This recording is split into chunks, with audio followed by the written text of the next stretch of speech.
Hello guys, this is your friend Naruto Audio Fanfics and we are back with a new fanfic. Which is what if Naruto's capture changed everything? Naruto, Sakura and the Legendary Sannin, Part 1. And if you enjoy this fanfic then please press the like button and subscribe to my channel for more fanfic like this. And now let's start the fanfic. The Sandaime Hokage looked at the thief with a weary eye. The boy before him just had his head down and stood quietly in the grip of a pair of anbu. He could not believe it had come to this. Barely 2 days before, the boy in front of him had painted the stone faces on the mountain and now he was captured trying to steal the most valuable scroll in Konoha. What am I going to do with you, Naruto? The aged leader slowly said. Why would you betray me and all of Konoha like this? Uzumaki Naruto looked up at the disappointed face of the one man who was important to him in the entire village. But Mizuki-sensei said it was a makeup test. He told me if I could bring him the scroll I would become a genin. The Hokage narrowed his eyes at Naruto. You mean your teacher told you to do this? Naruto nodded. I couldn't make a bunshin so I failed. He told me to pass a make-up test I would have to sneak in here and take the big scroll. If I could do that and learn one jutsu on the scroll and show him that I could do it and he would pass me. Did I do something wrong? The boy looked up with tears in his eyes as he realized from the look in the Hokage's face that he had in fact done something wrong. He had betrayed the trust of his most important person. Sarutobi looked at the blonde boy again and saw the boy was telling the truth. He could not simply destroy the legacy of the fourth based solely on him following the commands of a superior. But he did need to know for certain that the real criminal was captured. Naruto, you will wait here with these anbu. I will go check on something. Where exactly did Mizuki tell you to wait for him? Mizuki chuckled as he headed for the meeting point. There had been no alarm sounded so that means the demon had not gotten caught. There had been no sign of any traps being sprung so the demon had to have opened the scroll safely. All that remained now was to gather up the item and kill the demon. This would surely buy his way into Orochimaru's graces once more. He looked down from his perch to see the blonde demon sitting and reading the open scroll.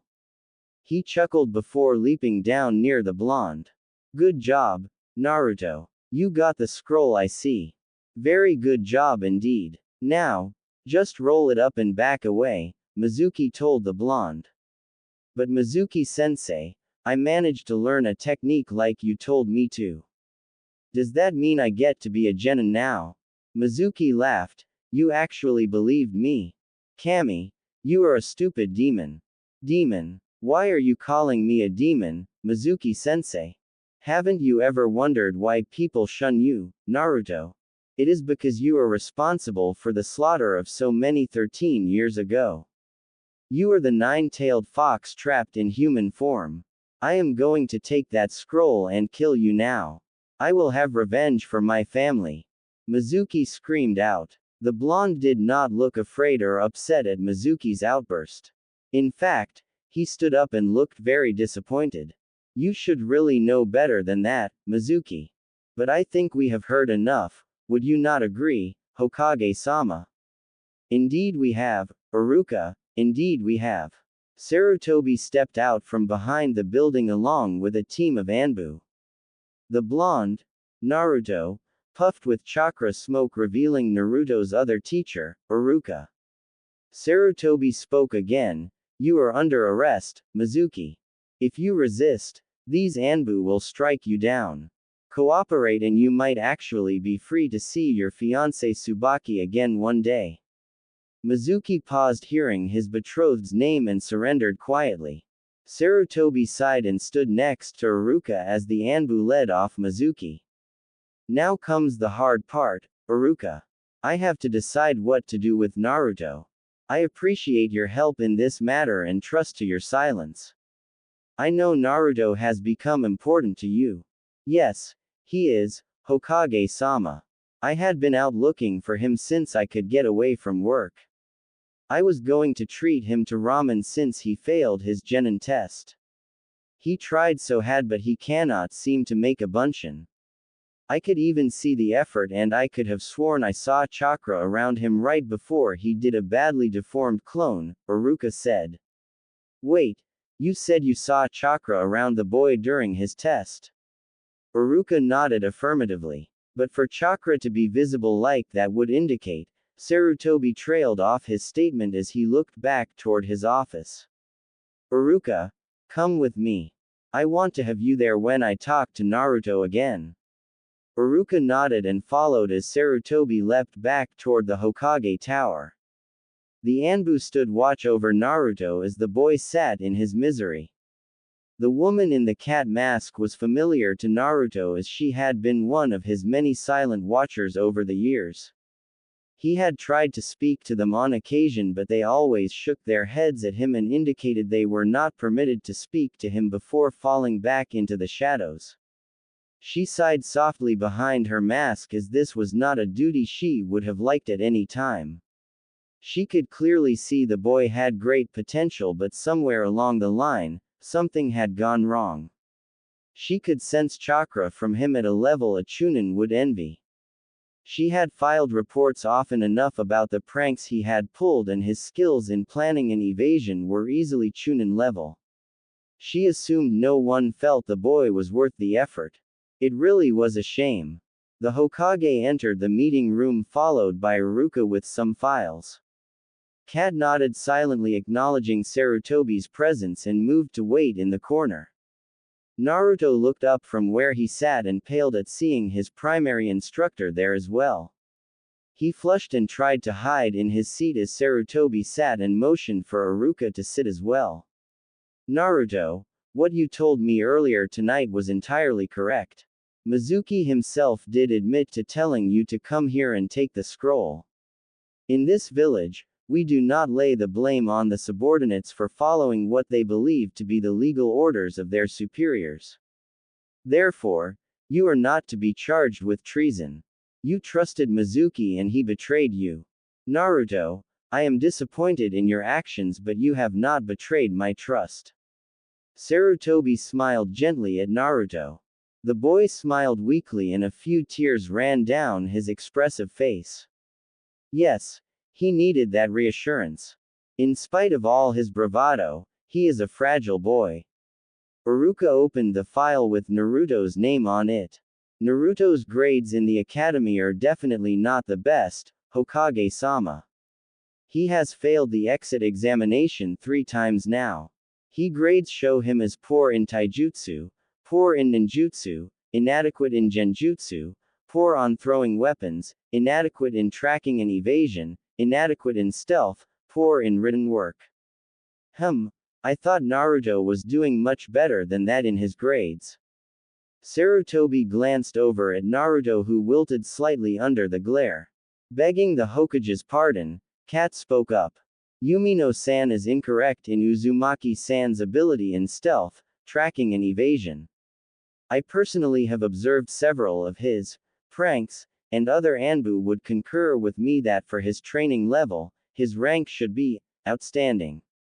Sarutobi looked over at Kat, equal parts of concern and dismay at her information. Are you sure, Kat?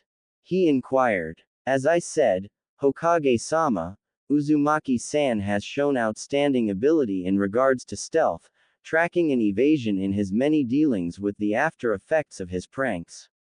Normally, it takes a Jonin or a half-dozen Chunin working in concert to corral him.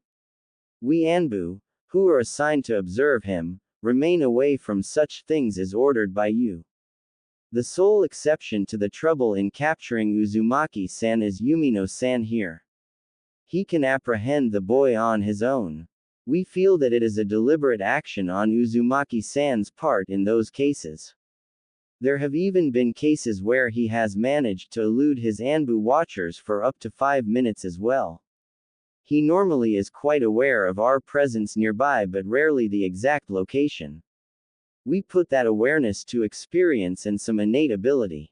Iruka, who is the person grading Naruto in the areas of stealth, tracking and evasion? That would be Mizuki, Hokage-sama, Iruka responded. Cat, why is this the first I am hearing about such ability on behalf of Naruto? It has been documented in many reports submitted by myself and others, Hokage-sama. We all assumed you knew and were not showing favoritism in regard to Uzumaki-san. His pranks cause ill will for himself even if they are just attempts at attention. Sarutobi frowned deeply and almost growled as he rose and stalked out of the office. He returned minutes later carrying several files, all labeled Uzumaki Naruto. He passed one to Kat and asked, "Is this one of your reports?" Kat briefly scanned the report. It was regarding a prank by Naruto 2 weeks prior. This is not the report I submitted, Hokage-sama. The general wording is mine but many details have been edited out and the amount of damage incurred has been altered.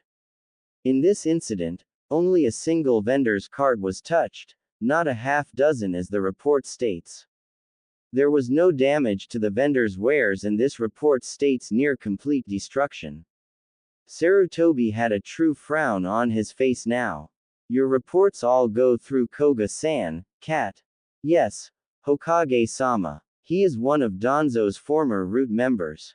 It seems several people are trying to get Naruto into bad graces all over. But one rabbit might have flushed one another out for me. Danzo has a standing request to have Naruto assigned to his training program. I have consistently forbidden such a thing. The fourth would roll in his grave if I did that to Naruto. Sarutobi sighed. Cat, round up several of the others who have filed reports on Naruto whom you trust. In the morning, I want you all to go over all of your past reports filed on Naruto in my office over the past 2 years. I wish to know the truth on what they say against what you actually wrote. Naruto, tomorrow we are going to have all of your skills re-evaluated by people I trust in all the areas not taught by Iruka alone. Be back here at noon tomorrow. I'll escort Naruto home and bring him back here in the morning, Hokage-sama, Iruka offered. Sarutobi just nodded. The teacher led his student out of the building. Come stay at my house tonight, Naruto. Things are going to be bad tomorrow and keeping a close eye on you might be the best thing right now. Why are things going to be bad, Ikura-sensei? Asked Naruto. Because some people have done the worst possible thing to do in Konoha, they intentionally lied to the Hokage. It also looks like they did the second worst as well. What is that? They put it in writing. Koga walked into his office to begin another boring day of work. Being a secretary in the Hokage Tower was not a glamorous job for a former ninja and root agent, but he could think of worse. At least the new academy class graduating would mean he could funnel a few of the more promising of the true test failures to his master Danzo, en route. He saw a lower-ranked secretary waiting there for him, behind his desk. Ah, Koga-san. Hokage-sama is waiting for you to discuss your new job. I was assigned to take over your old job this morning. It seems you are being promoted. Koga was surprised but pleased. He did work hard at his job. It was good to hear that his efforts would be rewarded. Smiling to himself, he hurried up the stairs to find out where his new position would be. Koga arrived at the top of the tower to wait for a few minutes before the Hokage's main secretary to usher him into the Hokage's office. He bowed before the Hokage and waited as Sarutobi pulled out a scroll and a pair of folders from his pile of paperwork. Ah, Koga-san. I am glad you came up here so promptly. We have need of a quality man to fill a new position that just opened up in our liaison office with the daimyo and your name was brought to my attention. I am flattered, Hokage-sama. May I ask what the new position entails? Of course. Just a moment. Sarutobi turned to his intercom. Could you bring in that tea and coffee I had asked for earlier, Yume? Of course, Hokage-sama, the secretary replied in a pleasant voice. Koga paid no attention to the door opening behind him. Suddenly, He stiffened as he lost all control of his movements. A blond man wearing a Jonin vest stepped in front of him and made a hand sign before his face. Yamanaka. I must. Ah, Inoichi, Shikaku, right on time. Inoichi, please have Koga-san be seen leaving the main gate toward the capital. I do not want Danzo and his cronies getting wind that one of his spies has been caught just yet. I will have the paperwork of his mission filed immediately. Once Koga is seen leaving, get him to Ibiki as soon as you can. Kat sat in the file room with 3 other masked Anbu operatives. The Hokage's secretary, Yume, had shown them the correct cabinet with reports that mentioned the Uzumaki boy. Dozens of incident reports filled 2 drawers in a single cabinet. Kat looked through the cabinet and pulled out the ones she had personally filed reports on. She glanced at the first one and shook her head as she saw the large amounts of editing that had been done to her report. She took out a pad of paper and began to take notes. The file she was reading was on a stink bomb incident months before. The noxious substance Naruto had used did in fact cause a store to close while the air was blown out of the building. The owner had thrown Naruto out for simply asking how much something cost a day earlier. Kat distinctly recalled the foul odor and that had done nothing beyond fouling the air. But the damage report was severely inflated beyond closing the store. It showed that an acidic compound had been used and damaged a large portion of the man's wares. The Hokage office, being officially responsible for Naruto, had authorized payment to replace the damaged goods. Kat was impressed by the amount listed. She looked into several other prank cases and noticed in all cases that money was being paid out for damages that had never happened. She listed every amount on her pad. The other operatives noticed what she was writing and began calling out the bogus damage payouts from their reports. After all the reports from the past 2 years alone were tallied, an impressive amount was listed. Wow, if he had actually done the damage these reports listed, we would not have a market district. There is enough money being siphoned out to pay several high-level ninja a hefty salary, Kat thought. This would not happen if the Hokage was not swamped by so many reports each day. Koga has been able to falsify reports for possibly years now. He is not living above the means for his position, so the money is going somewhere else. That is something else for Ibiki to find out. Kat gathered her notes and set off for the Hokage's office. The secretary, Yume, waved Kat directly in to see Sarutobi. Kat bowed, then began her report. Hokage-sama, my fellows and I have examined many reports on Naruto's pranks over the last 2 years.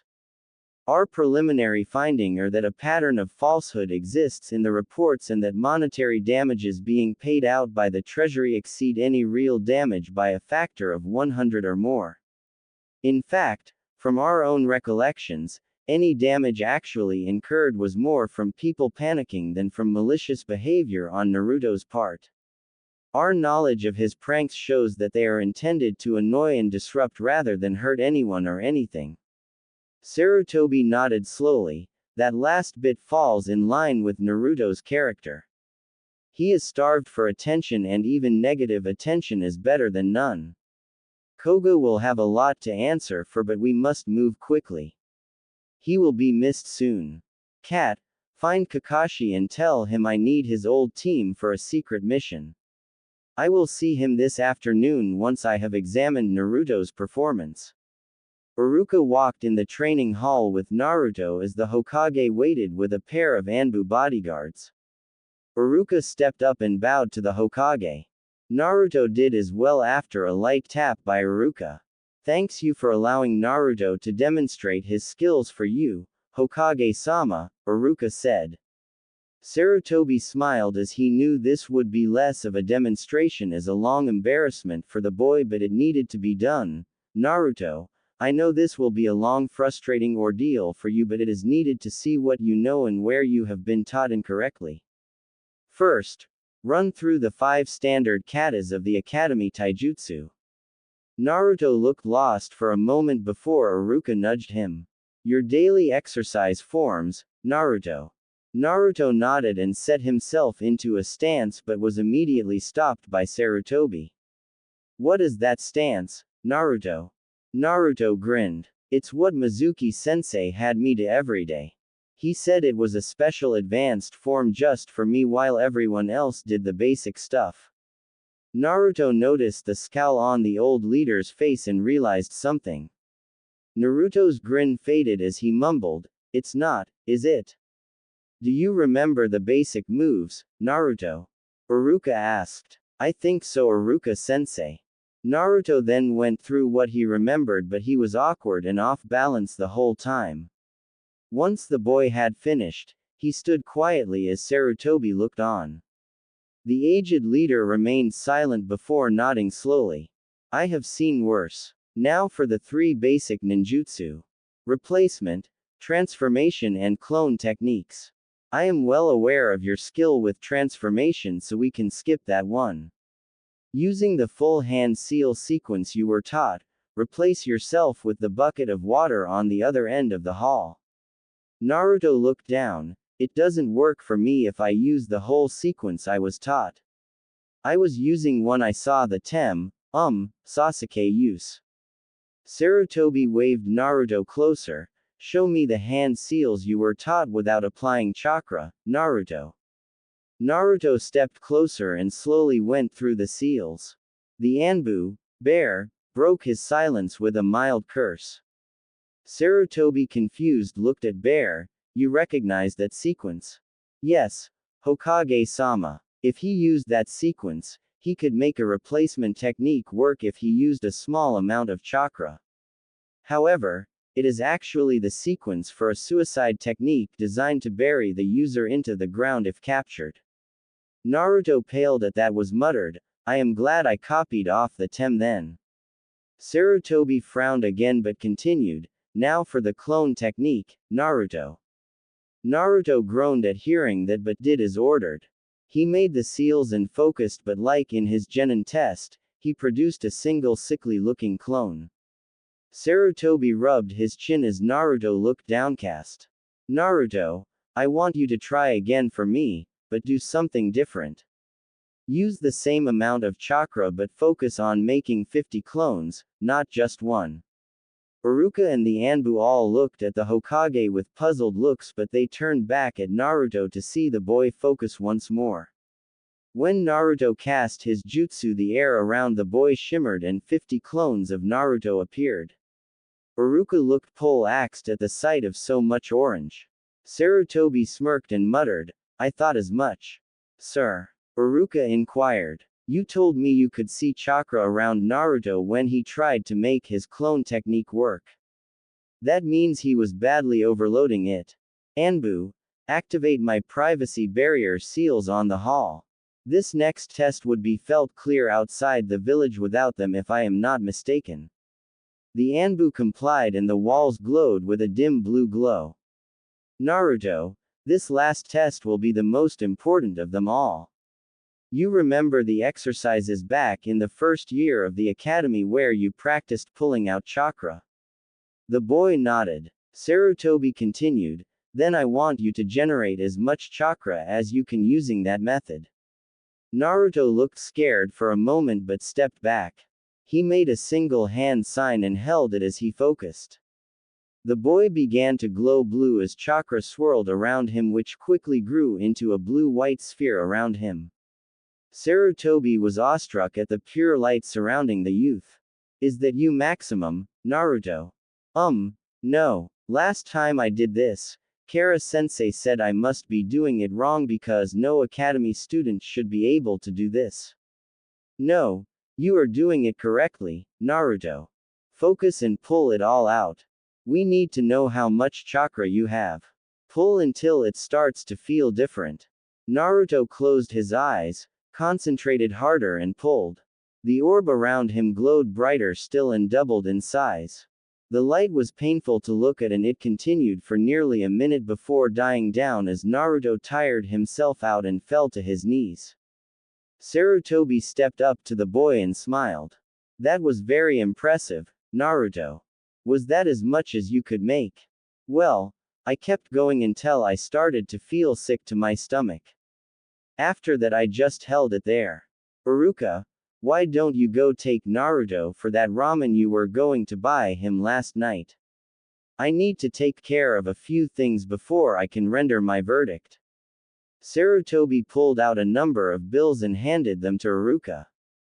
It's on me this time. The teacher and boy walked out and Sarutobi turned to face the masked Anbu. The two cloaked forms removed the masks and cloaks to reveal a pair of Jonin, Tenzo and Sarutobi Asuma. The boy has no practical skills whatsoever at this point, Asuma pointed out. His teacher, Mizuki, was trying to kill him and make it look like an accident. When he couldn't do that, he must have taught Naruto that flawed taijutsu. Another genin could easily kill him in a death match if he tried to fight with that. I agree, Tenzo said. His chakra level is monstrous in amount but he has no control over it. Based on what he showed today, right now he stands in the top dozen in the history of Konoha in terms of pure chakra. It is scary to realize he is only a kid and nowhere near his potential. Sarutobi nodded. I hope you noticed he never tapped into the Kyuubi chakra at all.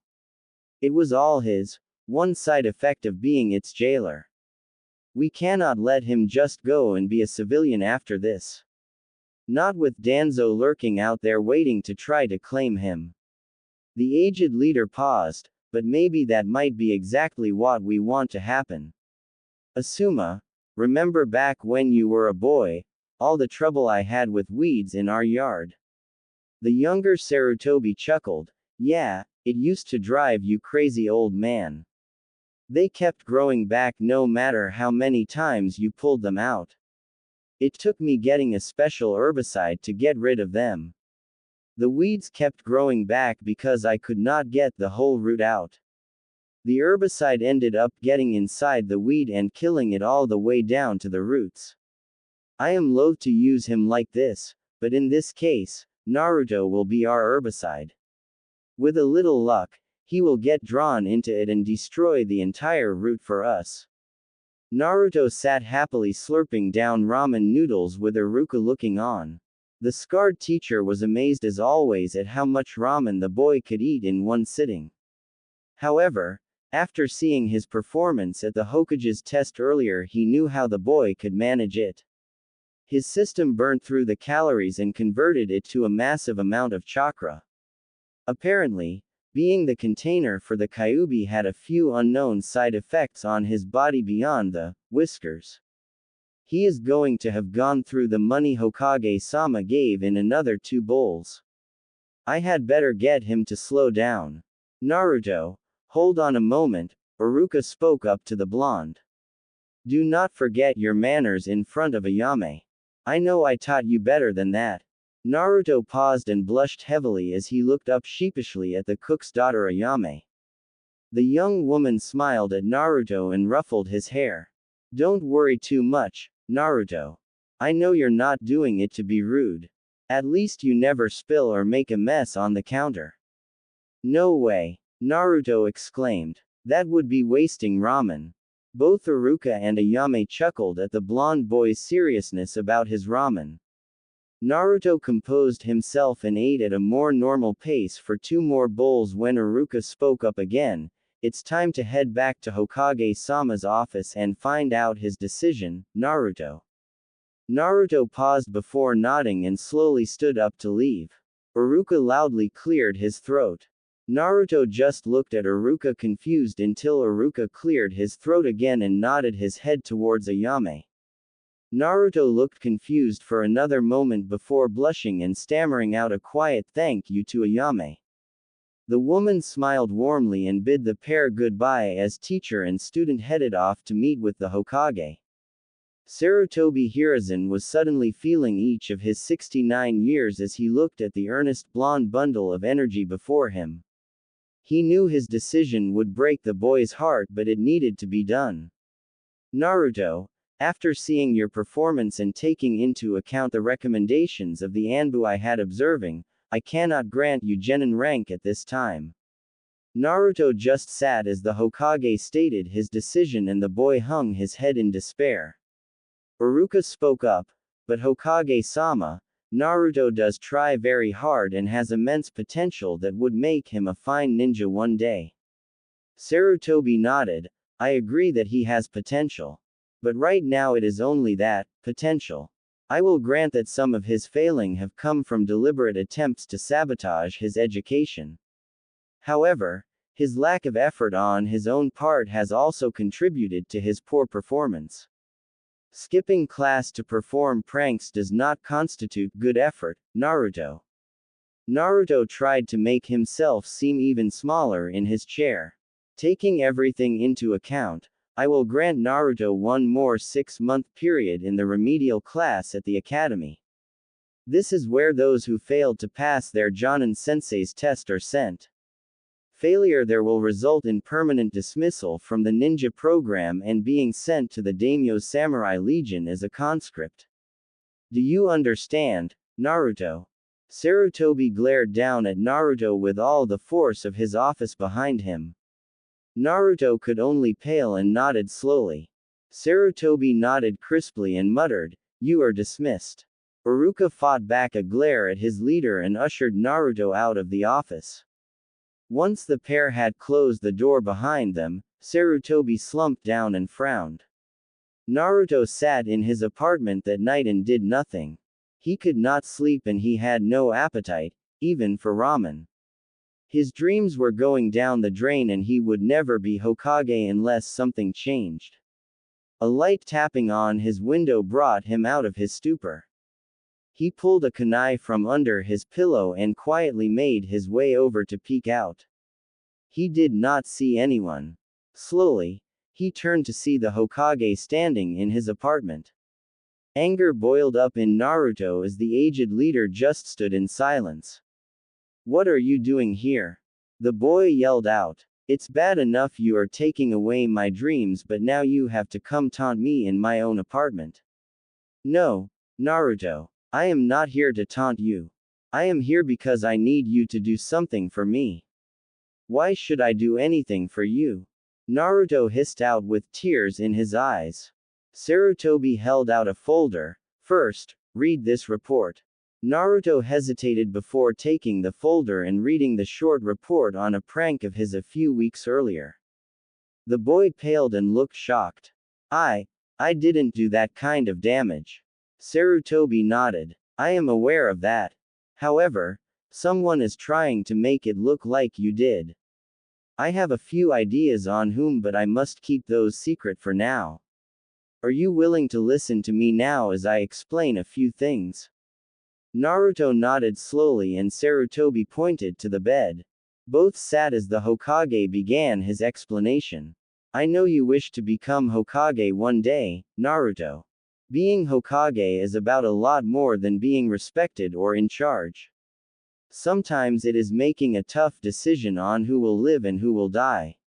The boy gulped a bit as he had never considered that part of the job before. Being Hokage is also about lies and deception.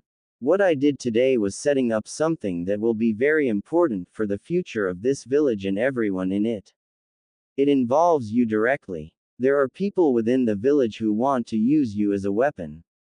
It involves the reason why so many people are unkind to you and ignore or mistreat you.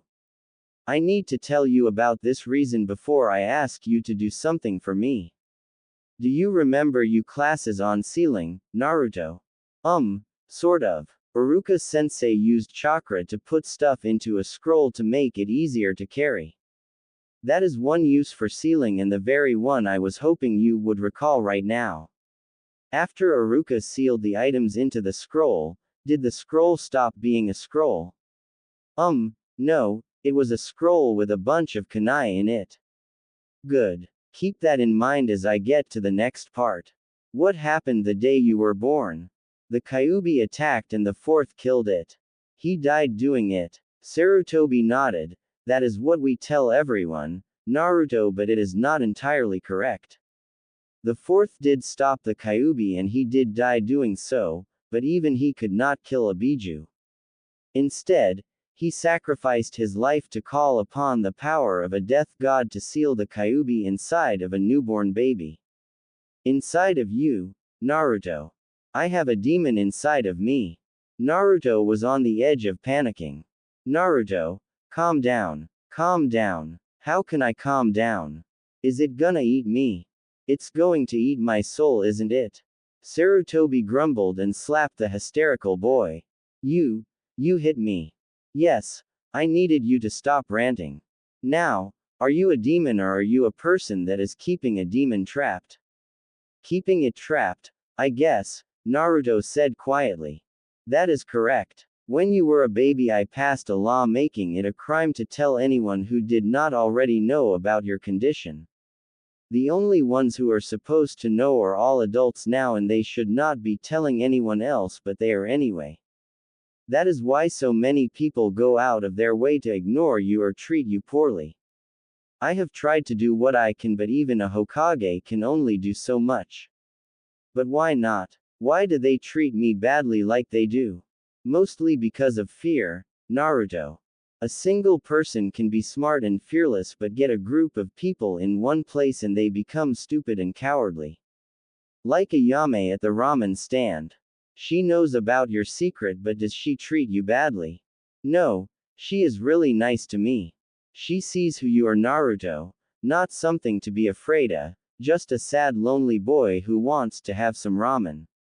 But the crowd, they only see the demon, not the boy who keeps it captive. They don't see that you protect us all from and are afraid of it. I protect people from it. Yes, Naruto. Your entire life you have served the village by being its protector from the demon you keep trapped within you.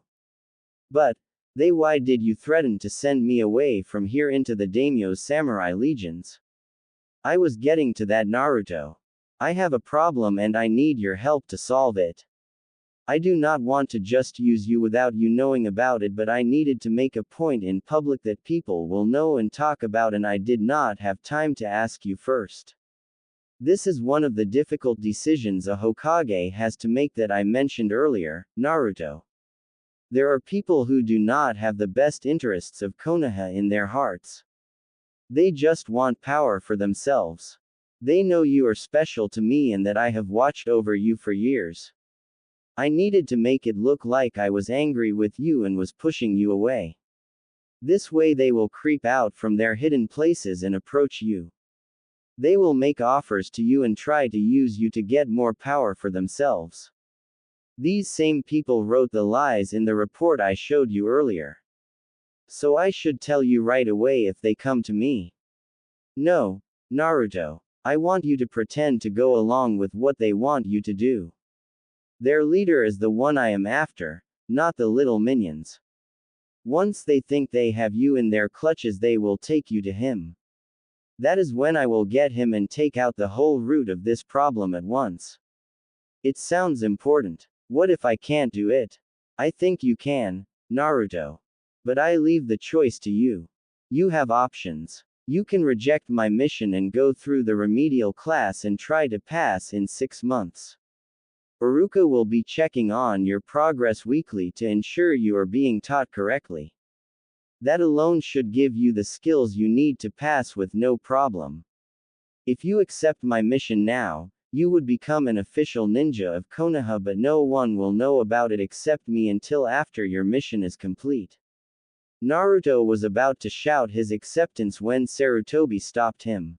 Before you accept, I have to tell you. Failing in this mission will likely result in your death, Naruto. I want you to spend a day to think about things over and I will return tomorrow night to hear your answer. Naruto nodded and Sarutobi disappeared in a burst of chakra smoke. Naruto spent the following day walking around Konoha. With his new knowledge about what he contained, he thought about the way most people treated him. There was a large difference in how he was treated between ninja and civilians. Active ninja would just ignore him like they would any other 12-year-old academy student, neither good nor bad. The extreme hatred that Mizuki had shown him was not the norm but the exception. Retired ninja were generally neutral to him unless he had pulled a prank on them. Civilians tended to shoo him off and pull their children away from him. Older merchants were more hostile than most, but he also added in the fact that a large number of them had been pranked after he had been treated poorly. Kids his own age and younger varied from wary to neutral, with a few openly nice to him. His wanderings took him to the academy, and he watched from the swing as the students who passed were leaving with Jonin. Kiba, Shino and Hinata left with a pretty red-eyed lady. Choji, Shikamaru and Ino left with a bearded Jonin who looked somewhat familiar to Naruto, but he didn't know why. Eventually, Iruka left for the day, but he spied Sakura-chan, Sasuke Tem and one other boy still waiting in the room. A couple of hours later, Naruto got bored and wandered off in his thoughts once more as the three still sat waiting in the classroom. His wandering eventually found him in front of Ichiraku Ramen. The blonde boy still did not have much of an appetite, but he sat down and ordered a single bowl of ramen because he knew he needed to eat anyhow. Ayame looked over at him concerned. "What is wrong, Naruto? You barely ate anything last night and just one tonight. Are you sick?" Naruto gave her a weak smile. "No. I just found out a few things about myself yesterday. About why people treat me like they do." Ayame looked sad for a moment before smiling at the boy. "Me and Dad have always thought you were a hero, Naruto. Everyone who takes the time to get to know you knows how good a person you are." She winked at him. "If you were a few years older, I'd just keep you for myself." Naruto was confused by her flirting and just ate his ramen in silence after that. Naruto was sitting waiting when Sarutobi appeared in his apartment later that night. "Well, Naruto, what is your decision?" "Well, I am scared, but I'll do it, old man," Naruto said with a hesitant smile. Sarutobi nodded. "Then I can tell you what you need to do. Tomorrow, you will try to see me in my office to try to convince me to change my mind about making you a genin. I will have you thrown out after a loud shouting match with one of my Anbu. He will say some hurtful things to you, Naruto, but this will all be cover for what you must do later on." "Hurtful?" Sarutobi nodded once more. "He will call you several cruel names in front of several secretaries whose allegiance I am not certain of, and have you removed from the tower without seeing me. Please know that I do not think that way at all. After that, you must not try to see me in the tower. I will come here once a week for any information you might have learned. Once you have been thrown out, you act bitter towards me and, if you choose to do so, make unfavorable statements about me. This will draw the people I wish to capture to you. I will assume it will be for some kind of special secret training. Go along with them and earn their trust.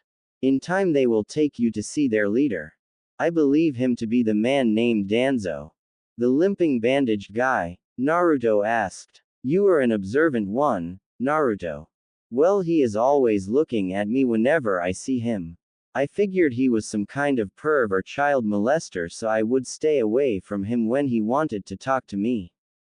Sarutobi chuckled but continued, "If something comes up where you need to see me at once, you are to go to Ichiraku Ramen. Once there you will order the special Hokage only ramen and get it to go. She will say it is for the Hokage only, but you tell her you are going to be the Hokage one day and you are entitled to it." "So, how do I get started on this mission, old man?" Naruto asked excitedly. "Oh, that part is simple. You go to the remedial classes as scheduled and wait for them to get in touch with you." Dangling the bait. Naruto was at the tower early in the morning. He figured that in order to get the most out of what he needed to do, he should do it in front of the most people possible. He sat calmly on a bench outside the Hokage's tower. He watched people going into the building for their normal civilian day of work. At last, he saw Sarutobi walk in past him without even glancing at him.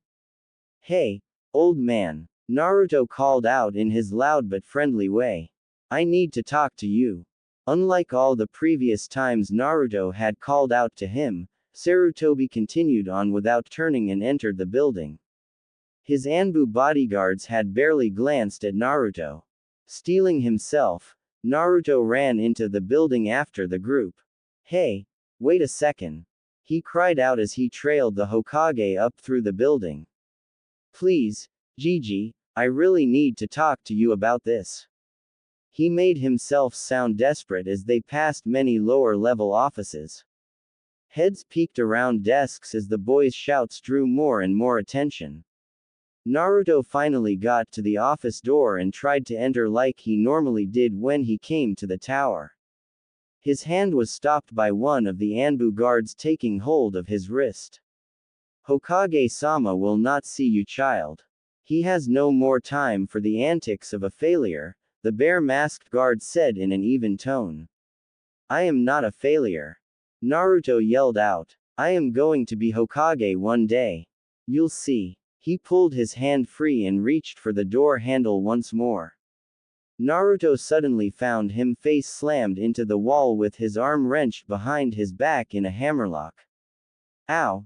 He whimpered. The Anbu took hold of his jacket collar and, holding tightly to the arm he held, Frog marched Naruto back down and out of the building. Naruto protested loudly the whole time.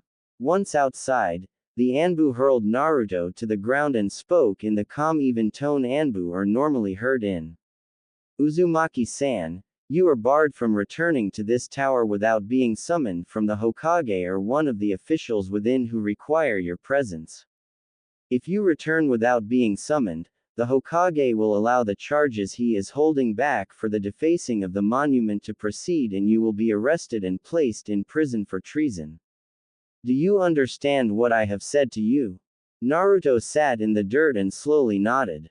I require a verbal answer from you, Uzumaki-san. Do you understand what I have said to you? Naruto replied in a soft voice, yes, I understand. The Anbu nodded before turning and going back into the building. Naruto sat in the dirt for a few minutes before rising. Tears fell down his face as he slowly walked away from the tower. Sarutobi looked out his window at the blonde boy walking off. Even knowing this was a setup, he felt bad for having to subject the boy he loved like his own grandson to such treatment. There was a knock on his door and Bear entered the office. Sarutobi looked over to see Asuma remove the bear mask and look at him for a moment. Asuma had been about to express his dislike of having to do that to Naruto, but the look of pain in his father's eyes told him that silence was the best option. It's done. As ordered, was all he said. Sarutobi nodded. Now we wait. The hardest part about fishing is seeing what nibbles on the bait you toss out and how long it will take. And hoping they do not notice the little hook waiting for them when they do. Rumors spread like wildfire across Konoha. The third had Naruto tossed out of the tower. Many people thought that finally the demon container was losing favor with their aged leader. One foolhardy soul decided that he could act on his dislike of the boy. Naruto had been walking with his head down and hands in his pockets when the bottle came flying out of the alley. It suddenly swerved in mid-air and flew up to a rooftop to be caught by an Anbu. Naruto never even noticed it. The man turned to flee, but he ran into a single Anbu waiting behind him. The boy may have fallen out of favor, idiot, but the third's law still remains. The Anbu vanished with the civilian in a swirl of leaves. Several days after the incident at the tower, Naruto arrived for the remedial classes. He was surprised that 13 of the 20 other students there who had actually passed the Genin test. But why are they here if they passed? He wondered. The largest surprise he found was Sakura was in the group. She got assigned to a team with Sasuke and some kid that was from an outskirt village. I don't see the Tem or that other kid, so why is she here? He noticed that Sakura had her head hung in defeat much like he had when he failed the tests. Even her normally vibrant pink hair had a dirty look to it, showing it had not been washed in days. He walked up to her. In a quiet voice he asked, Sakura-chan, what are you doing here? Sakura looked up at him. Her bright green eyes lacked any life at all. Oh, hi Naruto. Guess I'm where I belong. With the losers. What happened? You passed the test. So did a bunch of other people in here. I don't understand. Sakura sighed. It seems there is a second test by the Jonin teachers. If they fail you, you get washed back. My team failed. But if you failed, then where is the tem? He said, puzzled by her answer. Kakashi-san said his skills were good enough that he could be used as a replacement in an existing team. Mine weren't, she said with no energy. Naruto was shocked by her answer. Add in the fact that he had insulted Sasuke and Sakura had not even reacted and he was really worried. He sat next to her and she still did not react to him. Sakura, I'm sitting next to you, you know. I'm not even defending myself, so if you felt like it, you could hit me on the head for it. Sakura just lowered her head once more. No thanks Naruto. Naruto tried to think of something else to cheer up Sakura. You know, it could be worse. They could have kicked you out altogether. If they sent you here they might think you are still good enough but just lacking something. Like with me, I can't make a simple clone. If you fix that one area, you could be a ninja after all. Sakura looked up again. You really think so? But what if I fail again and then they get rid of me? Then go out trying your best. I read something once but I can't remember what it said, so I'll tell you what I remember of it. I will fight until I have nothing left. If my weapon breaks, I'll fight with my hands. If my hands are cut off, I'll kick them with my feet.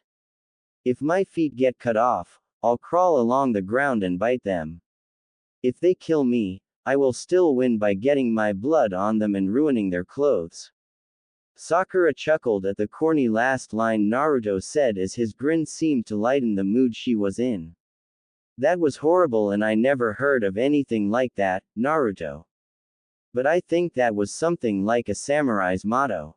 Maybe, but it did make you smile, Sakura-chan. You look much nicer when you smile, he said with honesty. Sakura smiled weakly at Naruto after that. Thanks Naruto. They sat in silence until an instructor neither knew came in. The man wore the standard uniform of a chunin of Konoha. He looked over the students in the room with a blank look before speaking in a loud clear voice. All of you are here for one reason or another. The underlying reason is that all of you here have washed out of the academy training program. None of you are any longer on the fast track for advancement and few if any of you are likely to be making Jonin rank. You are plain grunts from now on. I am the only person you need to impress while I see if I can salvage any of you into passable ninja. I will not tolerate backtalk or slackers in my class. After today, all of you will come to class in suitable attire and respond to military discipline. You will address me as sir. That is the only way you will refer to me. Do you understand me, class? A few students replied with a weak, yes, sir. I could not hear you. Do you understand me, class? The class replied louder, yes, sir. In the future all replies will be loud and clearly spoken. You will wear dark blue, dark green or black clothing to class. Brightly colored hair will be covered when on duty or dyed to a dark color.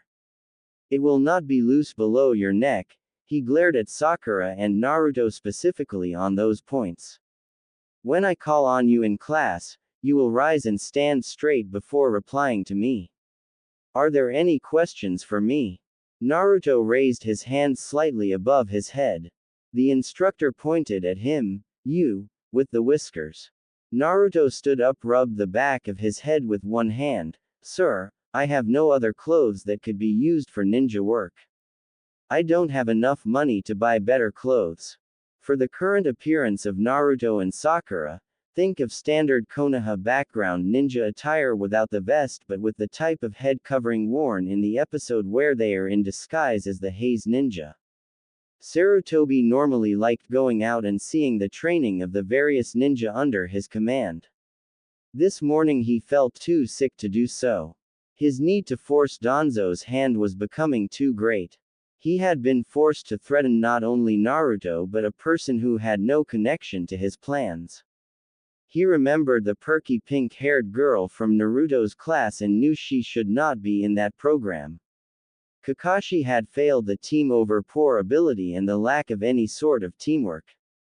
He even suggested that the Uchiha be turned over for psychological tests due to his monomaniacal need to kill his brother. It had been the manipulations of Sarutobi's old teammates that had the Uchiha boy assigned out as a replacement for an incomplete team. Like it or not, his power as Hokage was waning as his age increased. Danzo would not outlive him by very long as the old Warhawk was badly crippled. The root organization Danzo created would outlive both of them and be a drain on Konoha unless it was destroyed. Naruto was the big variable for Sarutobi. The boy needed so much more than he had gotten in his life. If someone were to offer him better than he had received in the past, the Hokage felt there was a slim chance that the boy would turn. He needed someone else as a backup to Naruto just in case the boy did turn to what he was offered. Naruto liked the instructor for chakra training a lot better than the one for physical training. Sakura was helping him with class work as much as he had helped her with physical exercise. The pair had become a team in practice but not in fact. In spite of getting the most punishment and excluded by the others, they were also the top two in the class. The discipline he had been subject to for the past 3 months taught him to concentrate and focus on what he needed to do. That helped him refine his chakra control now that real training on it began. The class had been asked to do the most basic chakra measurement exercise for the teacher. Sakura was surprised to see that her reserves had increased several times over what they had been in the academy. Her control remained as perfect as before and might even have improved somewhat through the discipline. When finished, she kept her face composed and bowed. "Cha, I pulled it off," she shouted inside. When it was Naruto's turn, he looked straight at the instructor and said, "Sir, do you want my best or what you need to see?" The instructor just sneered and said, "Your best is what I want to see." "Yes, sir," was all Naruto said before he exploded in light. The entire group felt like they had looked into the sun. Naruto glowed like that for 10 seconds before the instructor was shouting at him to stop. It took several minutes for the instructor and the class to regain their sight.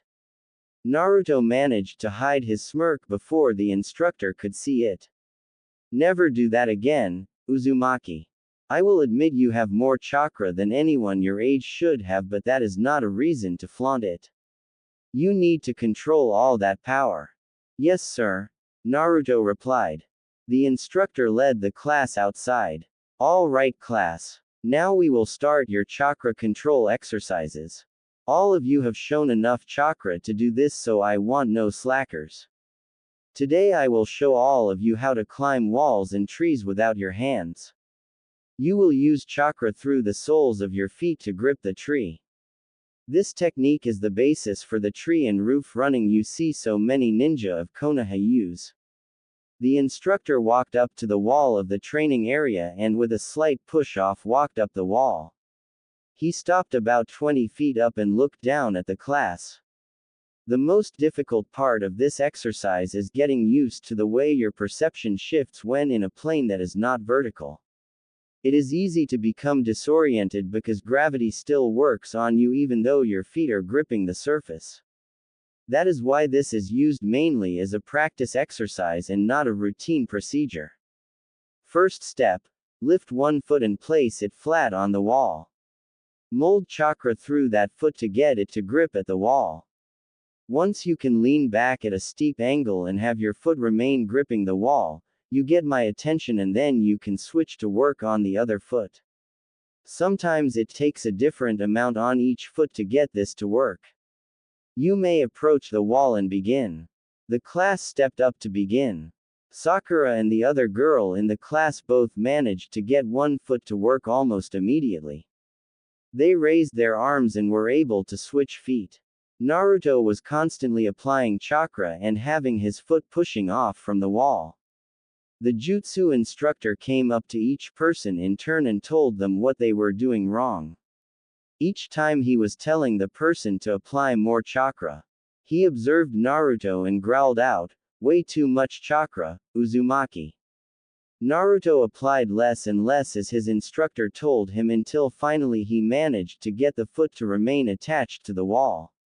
He was the last one to be switching feet, but he managed to get the second foot on the first try. The instructor was pleased that the entire class had managed the first step in only an hour. The next part would be a step up in difficulty. He led the class to a slanted section of wall at a steep angle with bars hanging over it. Second step. I want each of you to grab the bar on the wall in front of you. You will lift yourself off the ground and place your feet against the wall. You will use your chakra to hold your feet in place and slowly relax your arms until your weight is on your feet. You will need to increase the chakra you use to do this as more weight is on your feet. Once you can maintain the grip with your feet, you will release the bar and keep yourself firmly attached to the surface. Once everyone has accomplished this, we will move on. Once more the class began the new exercise.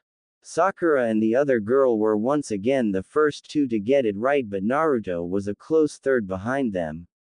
The instructor walked up to Naruto and looked at him and finally pulled at him to see how well he was stuck to the slanted surface. How is it you could not get one foot to stick for so long but now can learn this part so fast, Uzumaki? I learn best by doing, sir. Once I knew how much to chakra use, it was easy after that. Adding a little more was easy for me too, Naruto informed him. The instructor chuckled as he turned to get the rest of the class up to speed. Several fell, but the controlled conditions prevented injuries. Once everyone had managed the exercise, the instructor moved on to the third one. Third step. This is the toughest part. Now each of you will actually climb a wall. You will be allowed to step on the slanted part on the way up. From a standing start, you will place one foot on the slanted surface, and lift yourself up, then place the other foot higher on the wall and then proceed to walk up the wall. You will not run during this exercise. It is intended to train your control, not your speed. Moving at a slower speed means you need greater control to get up the distance required. If you find your leg strength lacking, use chakra to support the muscles. I expect us to be working on this for at least the next 2 days, so those who finish early can keep doing it by going up backwards. Those who cannot do this exercise forwards and backwards after 2 days had better practice on their own time or you will fail the final. Do you understand? We understand, sir, shouted out the class. The instructor leaned against the wall to watch the class practice and fall often, but there were no serious injuries. Over the next 2 days, the class all managed to finish the exercise. Sakura had nearly exhausted her chakra even at the higher level of control. Naruto carried her piggyback toward her house as she lightly dozed. He caught sight of Team 10 going the other way but chose to say nothing as the group walked past. Shikamaru had only been grazed by Sakura's foot. He looked up for a moment but then stopped and looked over his shoulder. Naruto. Sakura. Naruto flinched and stopped, almost coming to attention at hearing his name.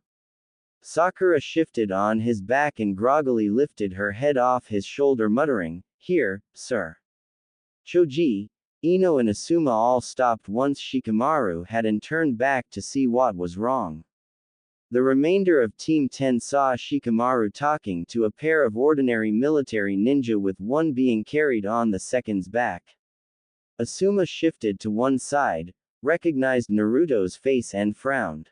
The look on Naruto's face was extremely tired and his features holding a blank mask.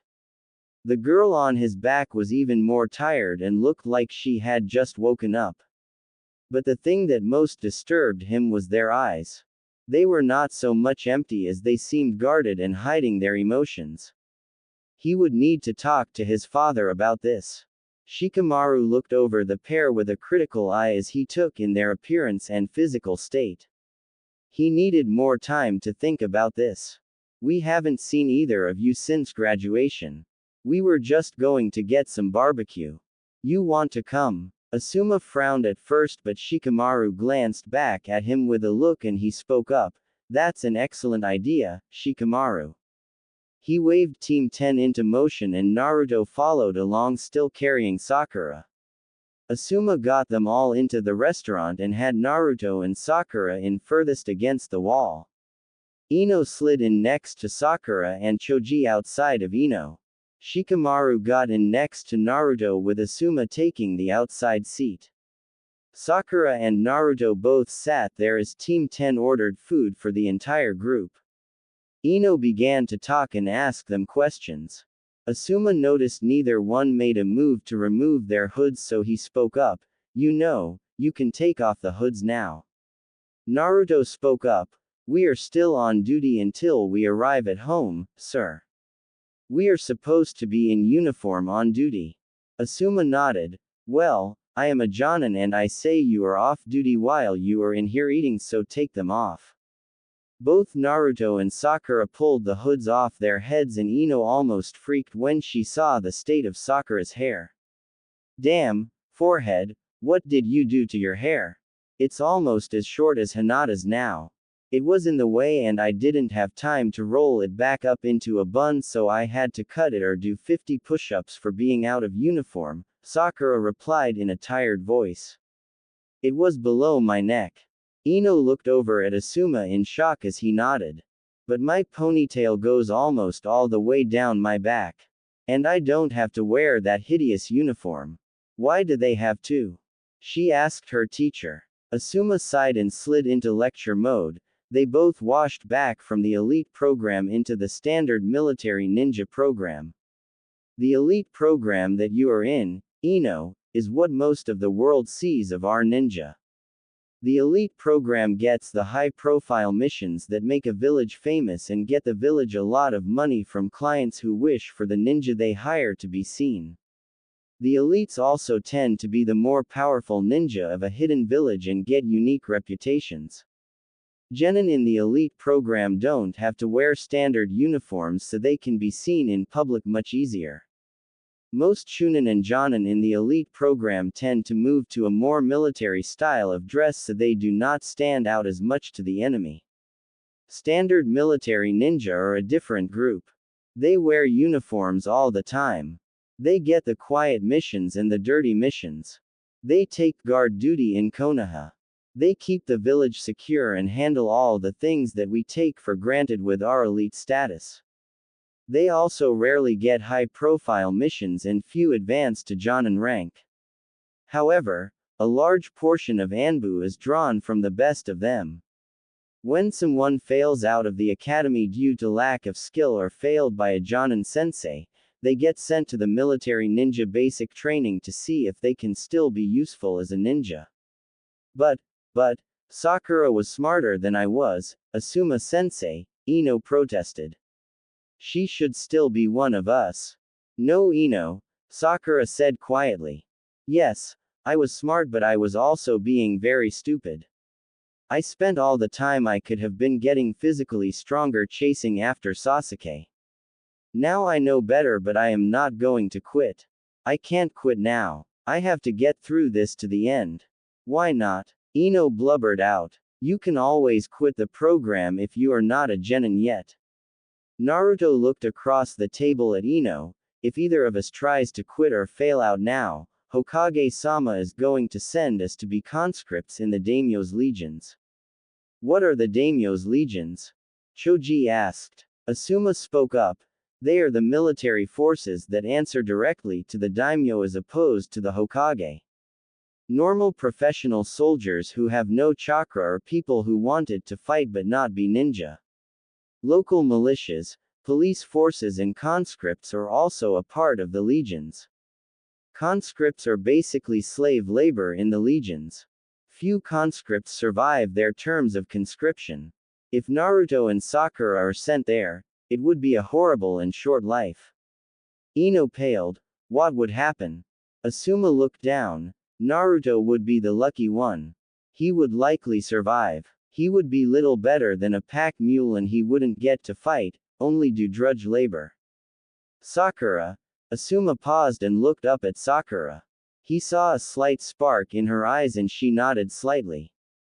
She knew what could happen to her there. Asuma continued. Sakura would be used by the troops, as a pleasure woman and a cook. Likely she would not live very long.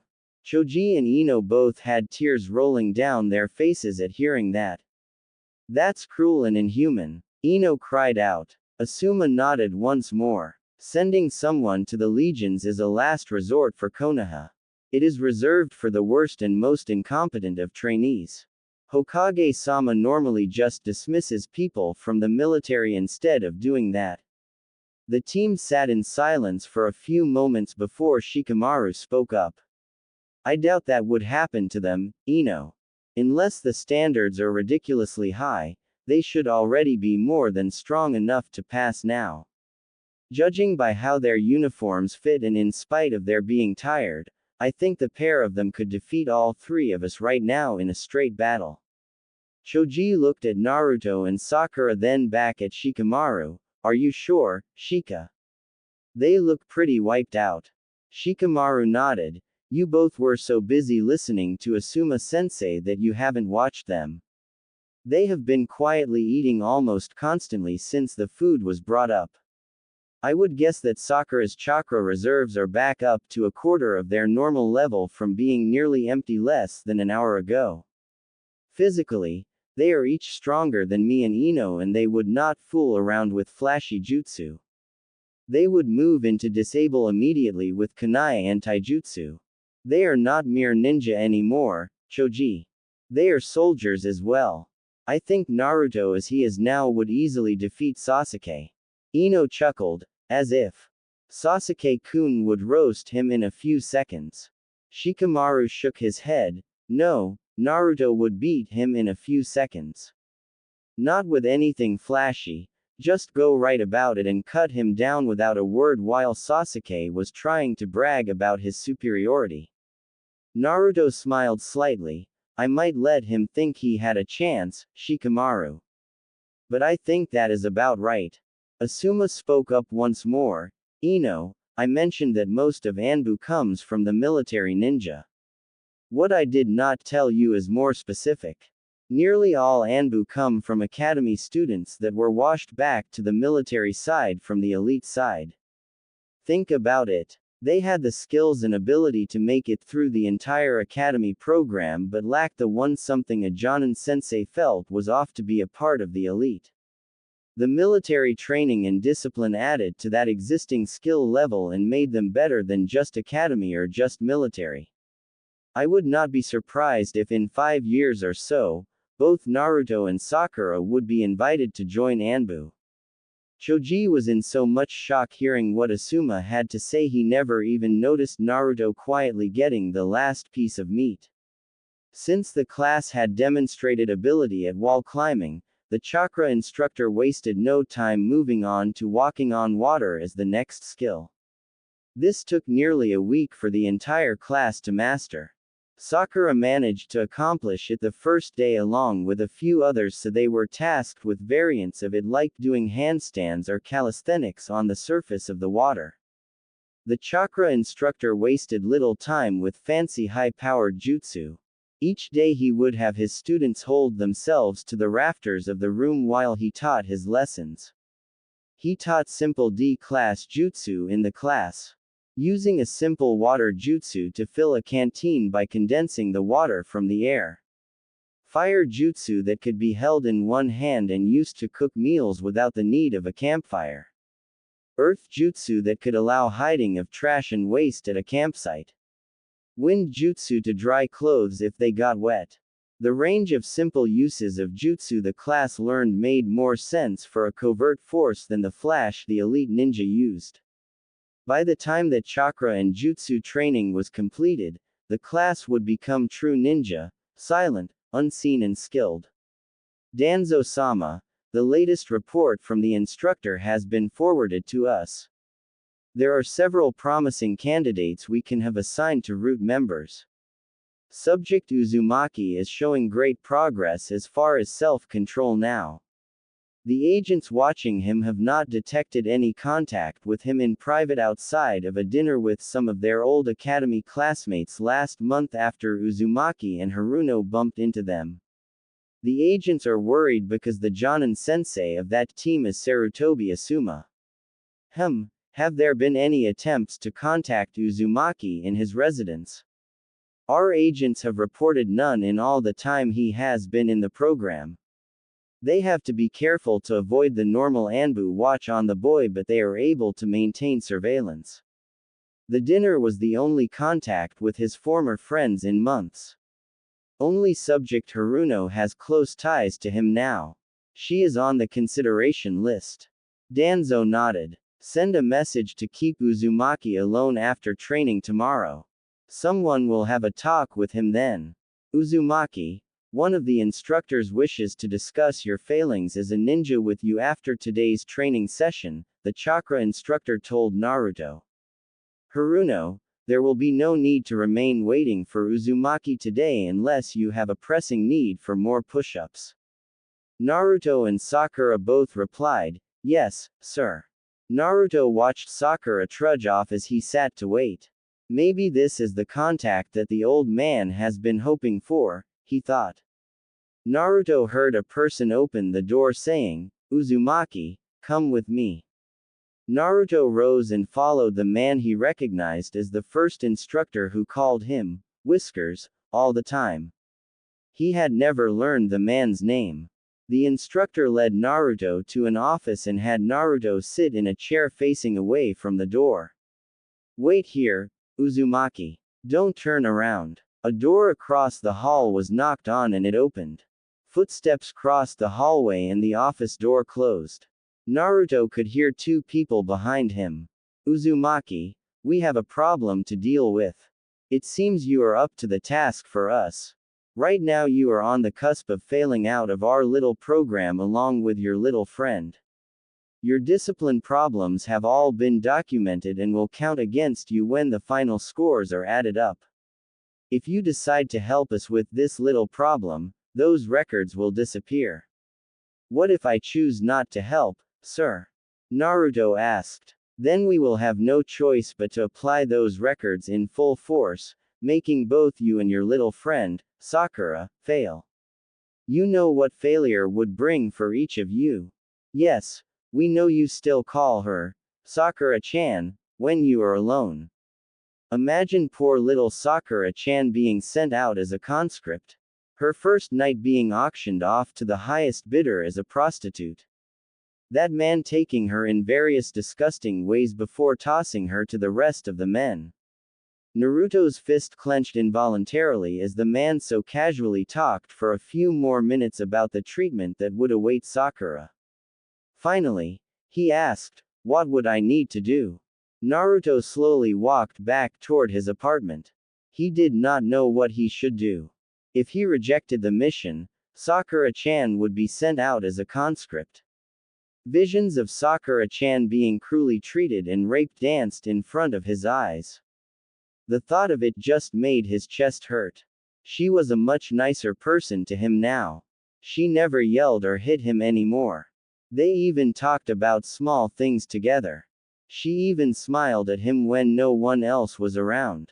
He could not condemn Sakura-chan to that life, so he would sacrifice his own to keep her safe.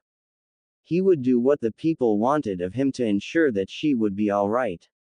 He walked up to Ichiraku and ordered a Hokage-sized ramen. He knew that the old man had put that over her and only the old man could take it off now. He hoped that the message would get through in time and then he could go do what the mysterious people wanted of him. Naruto waited nervously for the old man to show up at his apartment. He needed to leave on the mission within the hour if he was going to get it done. There was a puff of chakra smoke and he saw the aged Hokage in his living room. I assume since you used the emergency contact, that something has come up. Sarutobi asked. Yes, sir, Naruto replied. Sorry, too used to having to respond like that. I had some guys today ask me to do something that I know is illegal. But if I don't do it, they are going to make sure your threat against Sakura-chan happens for sure. Sarutobi stroked his chin. Just as he suspected would happen, Root was trying to use Naruto's relationship with Sakura against the boy. Once Naruto had committed the crime, they would have a hold on him that they could keep using to draw him in deeper. What is it they want you to do, Naruto? The Hokage asked. They want me to break into a warehouse and steal something illegal hidden inside it. Sarutobi stroked his beard as he thought about what Naruto was told to do. Such an act would make him a criminal and easily give Danzo's men a hold on him. Even with his plans, that might be too much of an obstacle for Naruto to get past. At last he nodded. Do as they ask. Since I am aware of it, I can make sure nothing comes out against you in the end as you are under my orders. Like I told you months ago, we do not blame the subordinate for following the orders of the superior. Naruto smiled, but Sarutobi noticed that where the boy would have whooped for joy 6 months before, now he kept much more sedate and controlled. Sir, old man, could I make one request? What is it, Naruto? Could you cancel your order to have Sakura-chan sent to the legions if something goes wrong for me? I mean, I understand a lot more about what being a ninja really means these last few months, and she would make a good one. If something bad happens to me with all of this, I'd feel better knowing that Sakura-chan won't have to face that life. Sarutobi felt a surge of pride hearing that from Naruto. The boy knew what a mission could lead to death or worse, but he still looked out for someone precious to him. Consider the order rescinded, Naruto. I had no intention of sending either of you into that hellhole of a life, but I had needed to make it convincing enough to make Danzo's men approach you. They have taken much longer than I had hoped, but that is why I have had so much trouble catching them in the act. They are careful and will not hesitate to use your conscience against you until they have you trapped. Naruto smiled once more. Sakura-chan would be safe no matter what. One last question for you, Naruto. I have heard from Iruka that he has not seen you at all for months now. Are you avoiding him? Naruto ducked his head and blushed lightly in embarrassment. Actually, the one day off I get, I normally end up sleeping most of the day. If he came by, I don't think I would have even heard him knocking. Sarutobi chuckled lightly. You should make time to see your friends, Naruto. They are what keep a person going in the hard times. I should be leaving before the spies watching you see me. Naruto nodded. I need to leave soon myself. I don't expect trouble, but I was told Anbu patrols the Uchiha estate more than most places in the village. Sarutobi vanished in a puff of smoke and Naruto turned to get his gear ready. Sarutobi sat back as the memories of the shadow clone filtered into his mind. He smiled once more as he thought about Naruto's request. The boy was as strong as he had hoped. Even so, the insurance he had taken would also be of use in time. Haruno Sakura was quiet as she walked home with Naruto. The Hokage had said she would go into the legions if she failed or quit. All Kunoichi knew the horror stories that came from such a sentence. She had been doing well in this remedial class. The instructors loved to pick on both her and Naruto. But she had shown she was more than able to meet their challenges. She was proud of herself for the first time she could recall. Now, this thing the Hokage laid on her was like a blow to her confidence. She said good night to Naruto and walked into her parents' house. It was dark, of course.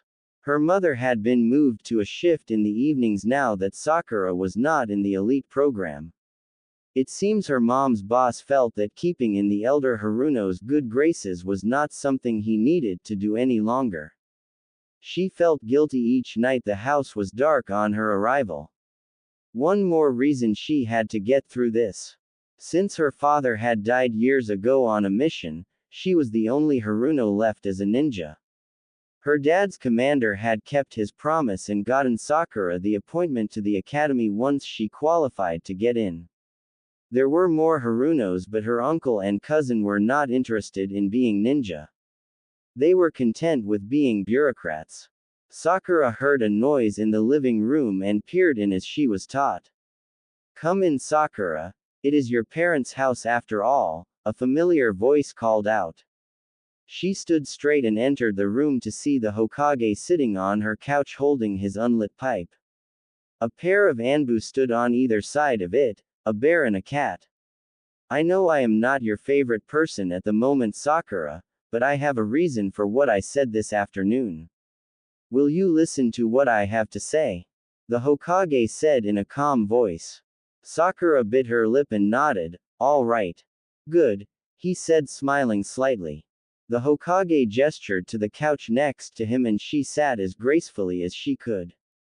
"First of all, Sakura, I must tell you I have no intention of sending you to the legions. I needed to say that because some people are after Naruto." "Why would people be after Naruto? He's just another loser like me," Sakura replied in a soft voice. "Sakura, you know that is not true," Sarutobi said in a stern voice. "Kat here has been keeping an eye on things with your class for me.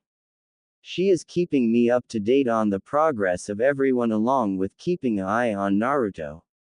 According to her, both you and Naruto are the top in your class and make a good team. You have a huge edge in chakra control over him while he has the physical skills. Right now, both of you can easily make genin. As far as Naruto goes, he is a special case. There are reasons I cannot tell you his secrets right now, but if he feels the need to tell you of them one day, he can tell you. Otherwise, you must wait to be told on making Jonin rank or Anbu. But going along with that, people are after him because of those secrets. Are you with me so far?" Sakura nodded. "Good. I would like you to keep an eye on Naruto for me. But isn't that what your Anbu is for? There are times in your class when Kat cannot know what is happening unless she reveals herself. If Naruto is approached by anyone suspicious, I need to know about it. That is why I am asking you to do this for me. As I said, you are good enough to be a genin on your own merits right now. Whatever the instructors do to try to fail you will be countered.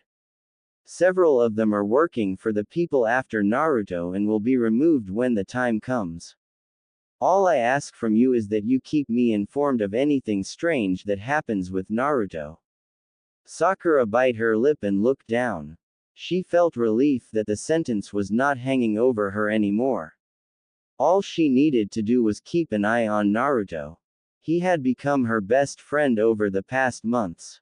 She didn't like him romantically, or dreams at night don't count, she clarified to herself, and he was not as bad as he had seemed when compared to Sasuke back in the academy.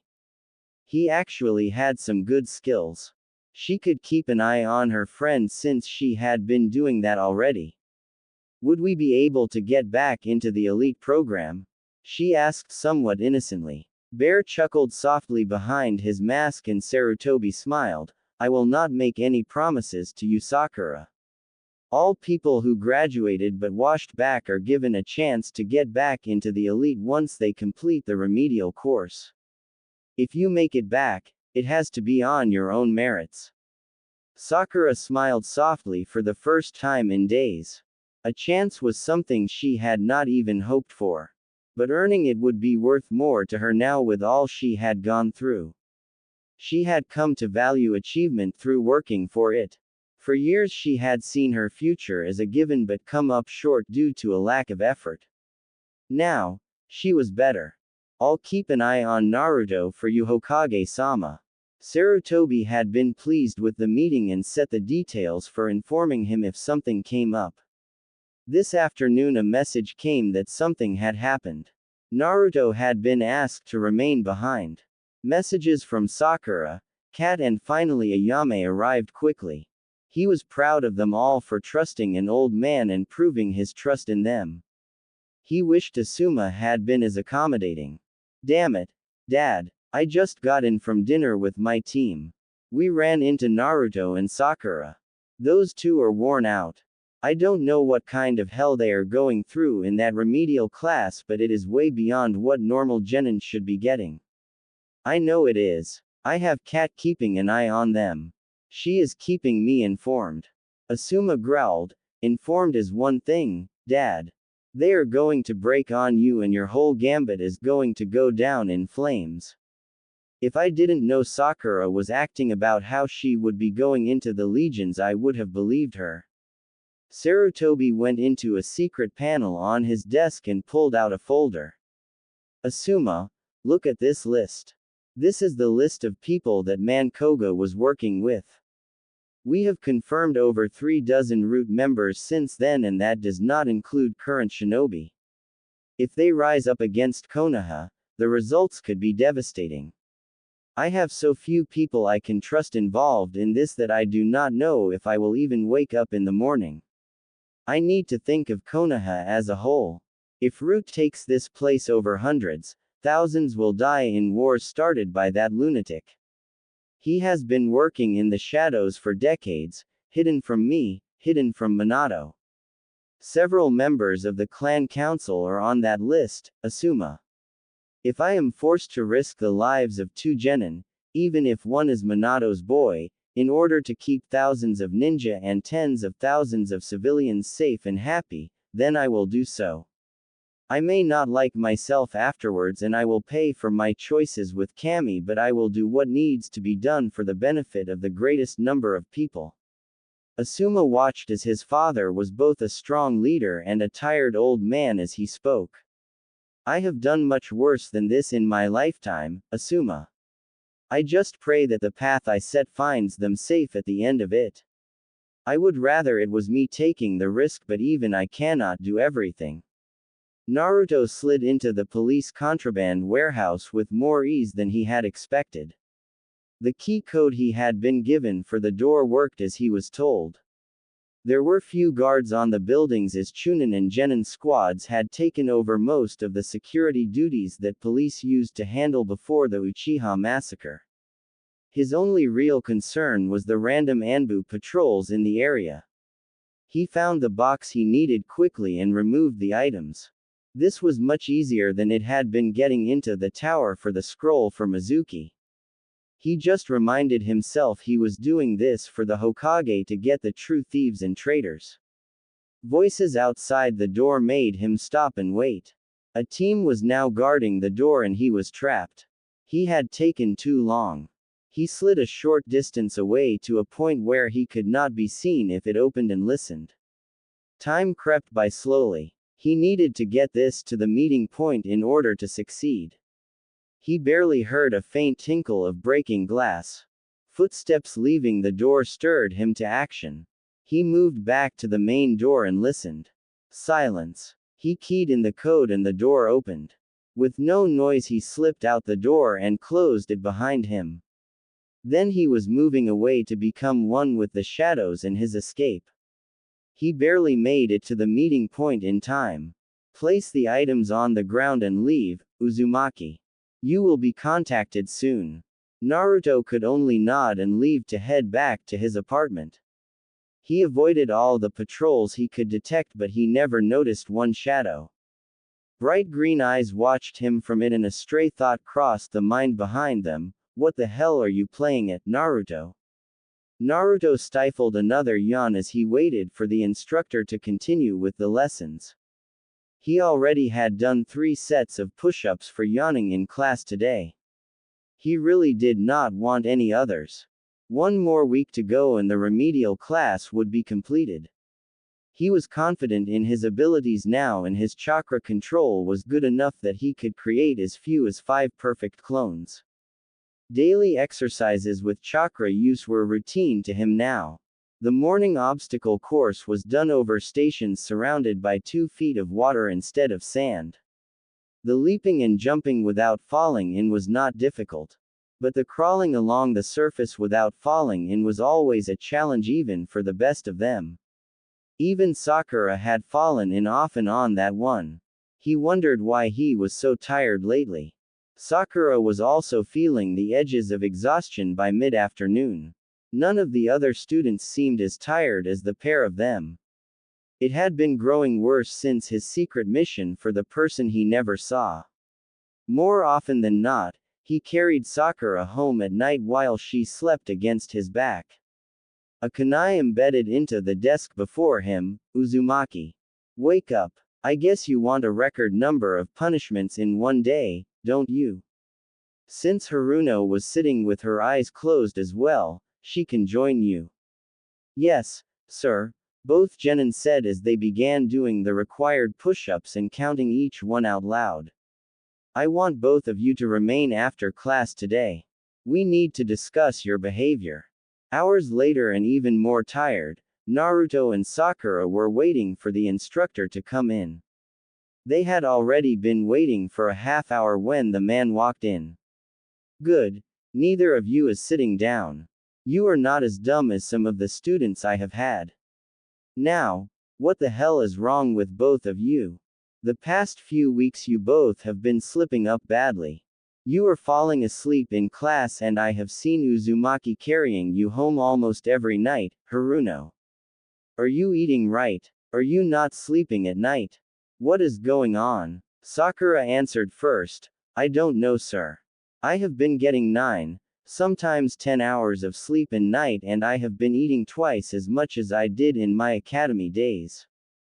I am good in the morning but as the day goes by, I am just more and more worn out. I feel the same way, sir. I am not as tired as Sakura is but by the end of the day I feel like I have been training all day without eating. I have seconds at lunch and I still have no energy. The instructor nodded. He was a veteran chunin with over 18 years of service. He knew these kids should never have been in the remedial program, they were too good for that. Over the years, he had developed a sense about these things. They could easily get back into the elite program by finishing in the top of this class. But over the past month, both had been slowly sliding down in the rankings. Not from getting worse but from not improving as fast as they had early on, so the others were slowly passing them. At this point, they were on the borderline on making it back into elite. He had seen that happen before to good students getting washed back into remedial training. Starting off well, them slowly falling behind as the others grew faster in ability. They never got back to elite status and simply vanished into the thousands of ordinary ninja. Both Uzumaki and Haruno seemed to be suffering from borderline chakra exhaustion. But he had not had the class doing chakra exercises today. He rubbed his chin as he thought. If they had not used chakra it would be building back up. But if their chakra kept draining, it had to be something else. Both of you strip down to your underwear, he finally said. Here, sir. Sakura stammered as she blushed. Yes, here, Haruno. Now, consider it a training exercise to get over modesty. It might come up on a mission that you need to be unclothed around others. Just do it. Yes, sir, both replied and somewhat shakily both pulled off their uniforms. In minutes, Naruto stood in his boxers and t-shirt while Sakura was in just her panties and a camisole top. Naruto averted his eyes as much as he could but he was still tempted to peek. His nose started to itch terribly and he felt something else happen before he finally just turned away from Sakura entirely. Sakura blushed badly when she saw Naruto peeking over at her and frowned when he turned away. He must think she was ugly. Sure, she was not as built as Ino was but still he didn't have to look away. Naruto looked over at the instructor. Sir, may I sit please? The instructor looked at Naruto and chuckled. Oh, to be 13 again. The raging hormones of puberty I could do without but I guess he is only human in his reaction. He glanced at Sakura who was trying to hide in plain sight, and straight as well. Fine. Both of you can sit. I'll be back in a few minutes. The instructor picked up the uniforms and left. The teens sat in silence as the minutes ticked by. Naruto had turned in his seat slightly so Sakura could see more of his back than his side. Naruto had his hands folded on his lap and just sat still, looking away from her. Is something wrong, Naruto? She finally asked. No, he replied in a strained voice. Sakura grumbled. She knew something was wrong, so she did what she always did when something bothered her. She thought about it. He rubbed his nose, then turned away from me and will not look anymore. He did it after I took off my uniform. Oh, gross. She looked down at herself. Maybe she was not as bad looking as she thought and smiled slightly before getting an evil twinkle in her eye. Naruto stood in front of the line facing Iruka. Make a henge, Naruto. Naruto vanished in a puff of smoke. What appeared out of it was a buxom blonde girl with long pigtails. She pouted and bit her lip at Iruka, who then flew back with blood spewing from his nose. Naruto was almost calmed down when a soft little girl-sounding voice whispered in his ear, Naruto-kun, don't you want to look at me anymore? Naruto paled, then blushed darker than ever. Visions danced before his eyes before darkness fell. Sakura giggled as Naruto's nose seemed to spew blood before the blonde passed out. Well, at least he likes girls, she thought as she sat back down. Sasuke never reacted like that to anyone. The instructor returned after roughly a half hour. He saw both teens looking much more alert than they had in class only an hour before. Naruto was frantically wiping up a stain while Sakura studiously ignored him. Teenagers, even as ninja they're still teenagers, he thought, holding in a chuckle. He tossed the clothes back to Naruto and Sakura. Wash those tonight and wear them again tomorrow. Bring any other uniforms you have with you to this address after class tomorrow. He passed them each a business card. Sir? Sakura began to ask. No questions. It was an order, Haruno. Follow the order and ask no questions. The instructor raised an eyebrow as he spoke. Do you understand? Yes, sir, the teens replied as he sent them off. The instructor frowned as he watched them leave. Why would a pair of washed-out elites have low-end chakra-restricting seals sewn into their uniforms? He thought for a long time on it. Only prisoners have something like that. It was not enough of a restriction to stop them, just hinder them. Someone wants these kids to fail to make it back into elite. He would go stop at the clothing shop tonight to see his old classmate before going home. His friend had made Anbu before suffering a career-ending injury. It had been a long time since they went out for drinks together. The following day in class, Naruto and Sakura were almost hyperactive. Neither one cared about it because they were glad to not be falling asleep. The instructor knew that something seriously wrong was going on, so he decided that he needed to poke his nose into the file room before going to see his buddy with the kids.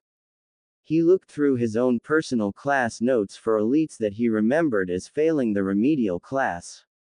He only had 2 or 3 in the years he had been an instructor in this program.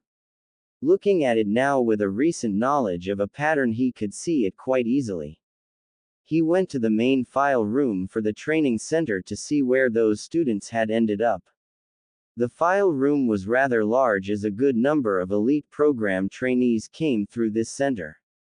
He looked for the one he had 2 years before but was puzzled when the file he was looking for was not there.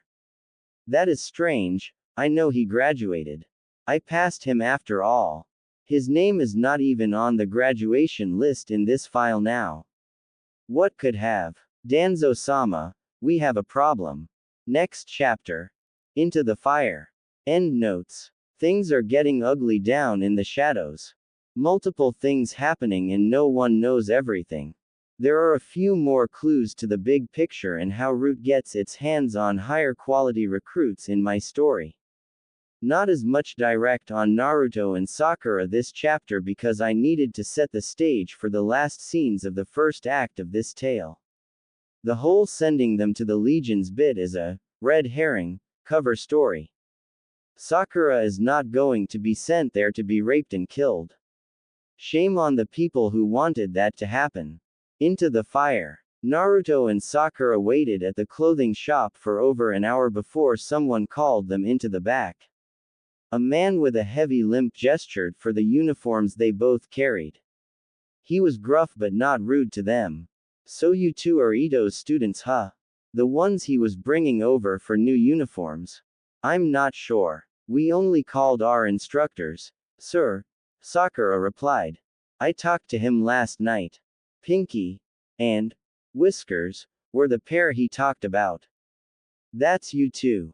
Did he tell you anything else past to show up here? No, sir, Naruto replied. The shopkeeper grumbled. That means he stumbled into something he shouldn't have. Okay, you two listen up.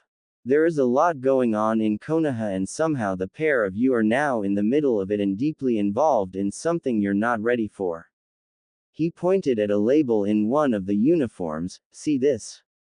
It is a chakra restriction seal. Every one of your uniforms has one in the pants and shirt.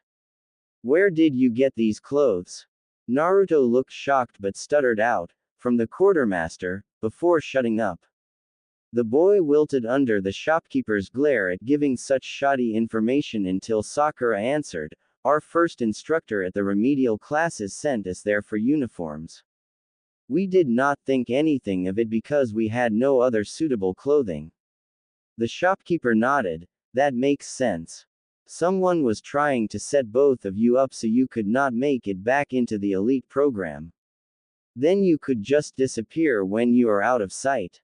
Anbu looked for that conduit for years and never stumbled onto it. Naruto looked worried. Sir, are we in trouble? You two specifically. No, not yet. You're definitely in danger but not in trouble. And knock it off with the dang, sirs. You need to call me something. Call me Hero. I am an old friend of your instructor. The door chime sounded and Hero motioned for them to be quiet as he went to the front. Naruto could barely hear some conversation happening but he did not want to move closer to find out. Minutes passed before Hero came back into the room leading a purple-haired woman. This is another old friend of mine, kids. She works here part-time. Her name is Yugo. Pinky, go with her for a few minutes. Since you are here, I'll get you set up with a few new outfits. The ones you have are really worn out and fit you like a tent.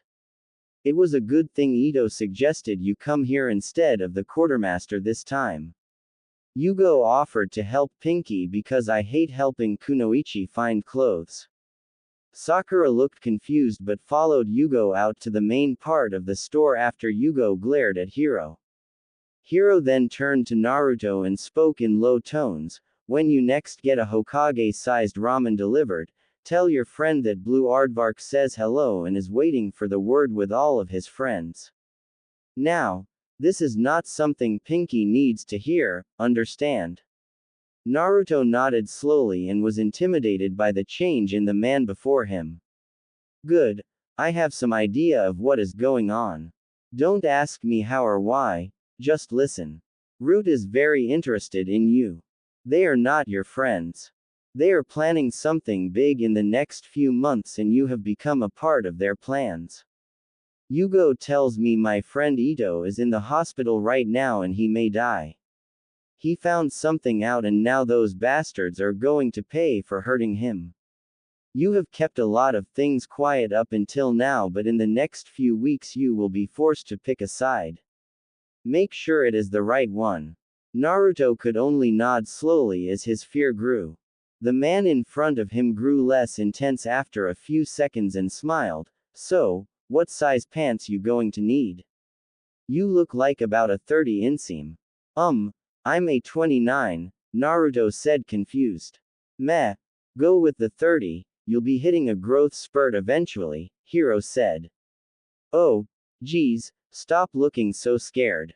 I am serious about what I said, but you need to remember. Real ninja work is not done by the elite.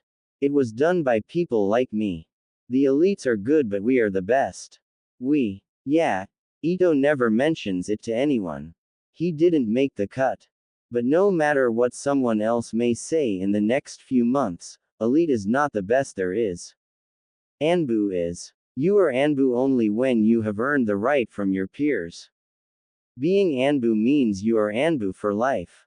Hiro smirked as Naruto nodded slowly and tried on the clothes the shopkeeper brought him. I wish I could tell you, boy. Only one other Uzumaki ever lived in this village. She was one of the best of us. I owe her more than I can ever repay. Sakura went with Yugo out to the main shop floor. She just looked nervous as the older Kunoichi held up various pants and shirts against her. Relax, Sakura, he'll be fine with Hiro. You're doing a good job watching him for the Hokage. Sakura stopped and looked at Yugo. What do you mean? Yugo smirked. Meow. Sakura was puzzled for a moment before she got it. Oh. Yeah.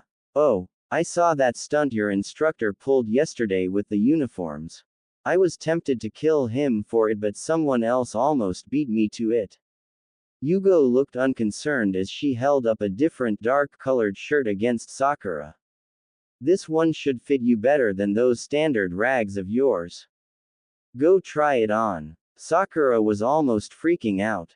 She managed to keep her voice low. How can you talk about killing someone and be so calm about it? Yugo looked. We're ninja. That's what we do. Here, these pants should fit you okay. Being all showy and having flashy jutsu is for the elites. They kill sometimes but not often. Elites make ninja look less like a covert strike force than we really are. Public relations is one thing, but you don't honestly think the classes in killing were just for show, did you? Sakura blustered. Well, no, but you make it sound like you were buying groceries or something. Not really, but the day it becomes like buying groceries is the day you need to stop doing it and get out, Yugo said softly. Anyway, you handled Naruto pretty well in that classroom. You could go far if you chose to. First time you ever see a boy with that reaction. Sakura nodded as she dressed. Yes. It freaked me out at first, but I sort of felt good about it after a bit. No one else ever reacted like that. Yeah, just so you know, a lot of us girls have a pot going on if the Uchiha is gay or not. Let me see how that looks on you. Yugo looked at Sakura and nodded. Shirt is good. Not too baggy but loose enough to hide some things in. Pants just tight enough to show some shape but not skin tight. A few more years and you could be mistaken for a professional like us. Sakura looked confused at Yugo. You make it sound like I'm one of you. I'm not even an official genin yet. True, you're not a genin officially, but as far as potentially being one of us, you could be someday if you get the right experience. But for that, you need to choose. Something is going to happen soon. Your teacher set off more than he realized by finding those files. They know we are onto them. People are going to have to decide where they stand, with the Hokage and how Konoha is, or with Root and the war machine Danzo wants to make of it. I need you to wait out here while I talk to Naruto, Yugo finished.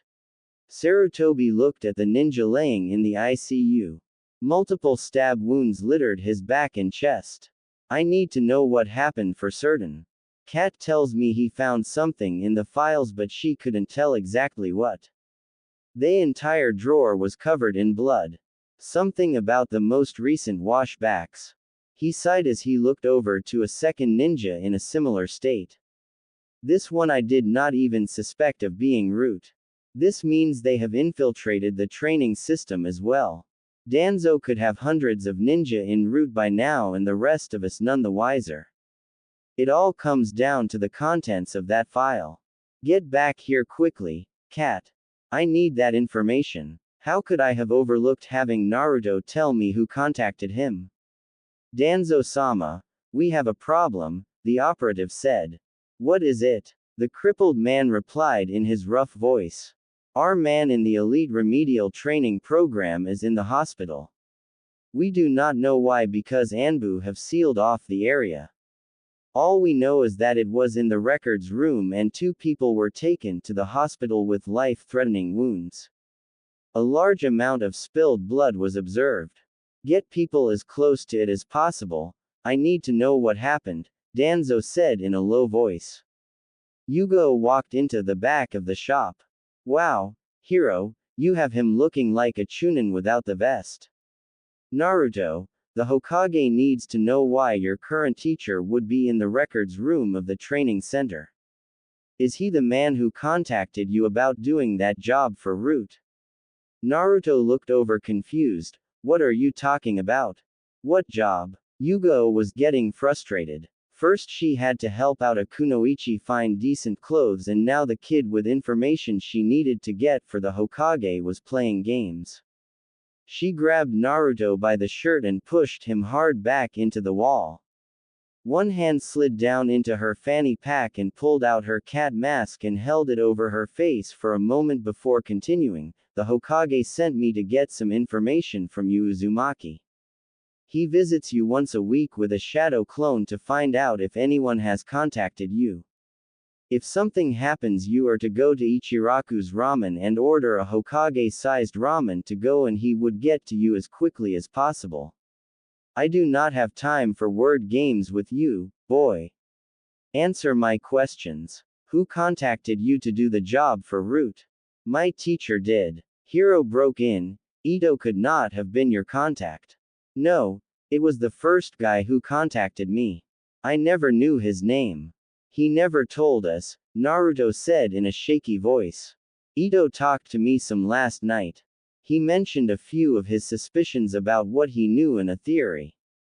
We were talking for 3 hours last night, Yugo. It would take me some time to relay all of it, Hiro told the upset woman. Take Naruto to the Hokage and let him start with what he knows while I get over to the tower. With this bum leg it will take me nearly an hour to get there. If Root sees me getting carried there, they will know something is up. Right, take the very kid that the Hokage threatened to send to the legions in public to see him in the open. Are you freaking insane? Yugo yelled. Hiro smirked. I have been called worse. But you just said he almost looks like a chunin. Now suppose we toss a vest on him and with his headgear and a little face paint over the whiskers, instant chunin. That is completely dumb, Hiro. Yugo sighed. But it just might work right now. Naruto grinned. So all I have to do is tell him everything I know, right? About the teacher and the seals and all that. Oh, what were those seals called again?